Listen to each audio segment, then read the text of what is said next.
नमस्कार, जोहार झारखंड। यूट्यूब के इस चैनल में आप सबका स्वागत है और आपसे निवेदन है कि चैनल को सब्सक्राइब करें ताकि आने वाले सारे वीडियो आप तक पहुंचता रहे। बात बगोदर विधानसभा क्षेत्र की है। गिरिडीह जिले के अंतर्गत आने वाला यह विधानसभा क्षेत्र कोडरमा संसदीय सीट के अंतर्गत आने वाले 6 विधानसभा क्षेत्रों में से एक है। गिरिडीह जिले के अंतर्गत है, जहां पे बाबूलाल मरांडी का गिरिडीह जिला है। उनका पैतृक आवास और पैतृक गांव भी इसी जिले के अंतर्गत आता है। तो बगोदर विधानसभा क्षेत्र की कई मायनों में खासियत है। झारखंड की राजनीति में बगोदर विधानसभा क्षेत्र एक ऐसा क्षेत्र है जहां आज भी कम्युनिस्ट पार्टियों का गढ़ कहा जाता है। मतलब आप समझ सकते हैं कि झारखंड बनने के बाद और उससे पहले भी यहाँ पे कम्युनिस्टों का गढ़ रहा है और ये लगातार एक तरफा जीतते आ रहे हैं। अगर 2014 के चुनाव परिणाम को छोड़ दे, जहां पे माले के उम्मीदवार विनोद कुमार सिंह को करारी हार मिली थी और वो उनको हराया था भाजपा के नागेंद्र महतो जी ने, तो उस हार को अगर छोड़ दिया जाए तो यहाँ से लगातार माले का वर्चस्व रहा है। और 2014 के जो चुनाव परिणाम थे उसके में एक और खासियत था कि उस समय नरेंद्र मोदी जी का लहर चल रहा था पूरे झारखंड में, पूरे देश में।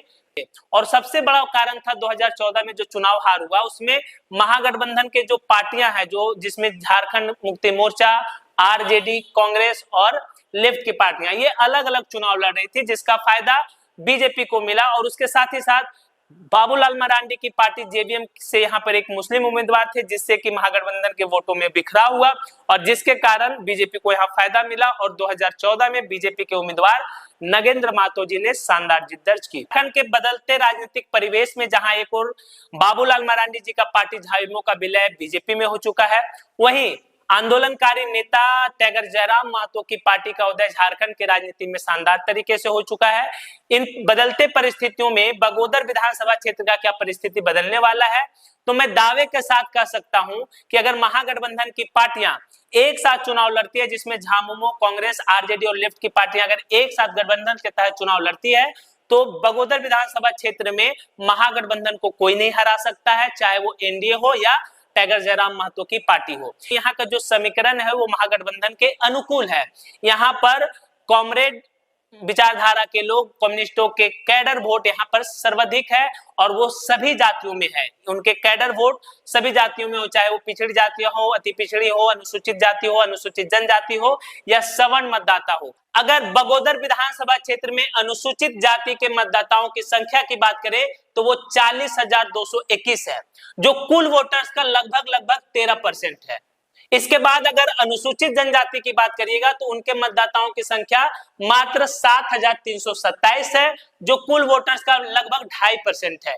लेकिन मुस्लिम मतदाताओं की संख्या की बात करिएगा तो वो 65,000 के आसपास है, जो कुल मतदाता का 20% के आसपास है। बगोदर विधानसभा क्षेत्र में अगर कुल मतदाता की संख्या की बात करिएगा तो ये लगभग 3,16,000 के आसपास है, जिसमें 97% के आसपास ग्रामीण मतदाता है और महज 3% शहरी मतदाता है।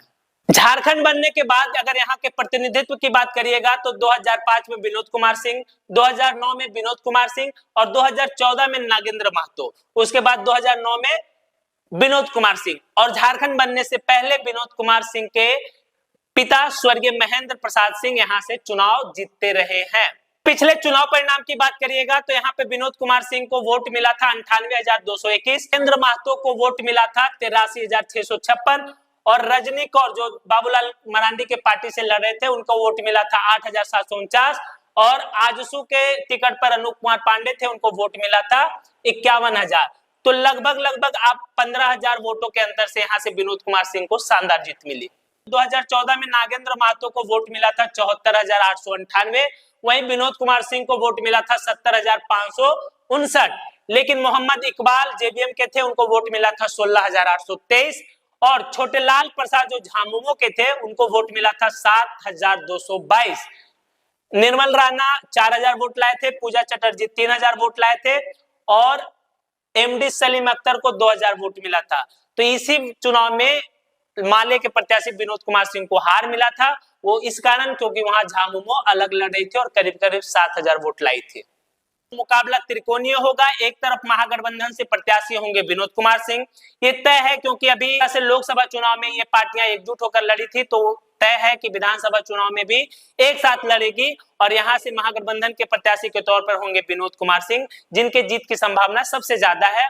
और यहाँ पे जो समीकरण है, अगर यहाँ के समीकरण की बात करिएगा तो यहाँ सबसे बड़ी आबादी अगर आप देखिएगा तो पिछड़ी जातियों में है, और पिछड़ी जातियों में महतो बिरादरी से आने वाले वोटर्स की संख्या सर्वाधिक है। उसके बाद यादव जाति के आने वाले वोटर्स की संख्या है, मंडल जाति से आने वाले वोटर्स की संख्या है, उसके साथ ही साथ मुस्लिम समाज के वोटर्स की संख्या आपको पता है कि 65,000 के आसपास है, और अनुसूचित जाति और अनुसूचित जनजाति की संख्या भी 30,000 के आसपास है। उसके साथ ही साथ जो सवर्ण मतदाता है राजपूत समाज और भूमिहार समाज से, उनकी भी संख्या अच्छी खासी 30 से 35,000 है। दूसरी ओर एनडीए गठबंधन के प्रत्याशी के तौर पर फिर से होंगे नागेंद्र महतो, क्योंकि बीजेपी यहां से चुनाव लड़ेगी और उनके उम्मीदवार फिर से नागेंद्र महतो ही होंगे, ये तय माना जा रहा है।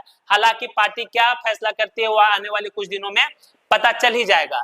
वहीं तीसरी तरफ यहां से चुनाव गिरिडीह लोकसभा क्षेत्र से चुनाव लड़े टाइगर जयराम महतो की भी नजर बगोदर विधानसभा क्षेत्र पर है, और उनकी पार्टी भी यहां से चुनावी मैदान में होगी। हालांकि महतो मतदाताओं में उनकी अच्छी पैठ है, फिर भी वो कितना प्रभाव डाल पाएंगे और महागठबंधन को कितना नुकसान कर पाएंगे, ये सोचने वाली बात है। आपको क्या लगता है, अपनी प्रतिक्रिया कमेंट बॉक्स में जरूर दें।